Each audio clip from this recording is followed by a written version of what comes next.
చేస్తారని లోకేష్ పరిష్కరించారని అలా జోక్ లేకుంటుంది అది. పవన్ కళ్యాణ్ కన్నెర్ర గురించి భయపడే పరిస్థితి లోకేష్కి ఉండదు. పాయింట్ ఒక ఆస్పెక్ట్లో ఇద్దరి మధ్యన ఒక చిన్న స్పర్ధ కూడా, అంటే ఎదుటి పార్టీ కంటే తన ఆధిపత్యం అని నిరూపించుకునే టైంలో ఇద్దరి దగ్గర ఒక చిన్న జిమ్మికి జరిగింది చూడండి. ఇది అటవీ శాఖ. అటవీ శాఖకి సంబంధించిన పనులు ఫెయిల్ అయ్యింది పవన్ కళ్యాణ్ అక్కడ.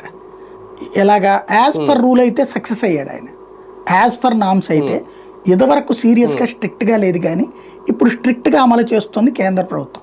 టైగర్ జోన్ అంటే పులులు తిరిగే ప్రాంతంలో శాశ్వత భవనాలు, అసలు అడవిలో శాశ్వత భవనాలు ఉండకూడదు, రూల్ అది. అడవిలో శాశ్వత భవనాలు ఉండకూడదు. ఓన్లీ అటవీ శాఖ వీళ్ళు పెట్టుకునేటప్పుడు కూడా అక్కడ జంతువు తిరగడానికి తగ్గట్టుగా ఓపెన్గా ఉంచుతారు. ఒక గది అది మాత్రమే పెట్టుకోవడానికి, అది నానా పర్మిషన్స్ కావాలి వాటిట్లో. ఇది సహజ సిద్ధమైంది. అంటే జంతువుల ప్రయాణానికి ఎట్టి పరిస్థితులు అడవిలో తిరిగే నాట్ ఓన్లీ పులి, ఏ జంతువుకైనా సరే ఇబ్బంది రాకూడదు.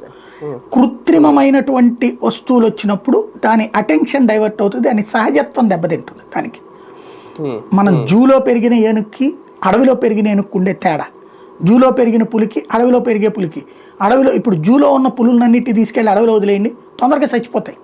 ఎందుకని? ఆహారం సంపాదించుకోవడం వాటికి అలవాట్లేదు, రోజు పెడుతున్నారుగా, తింటాయి.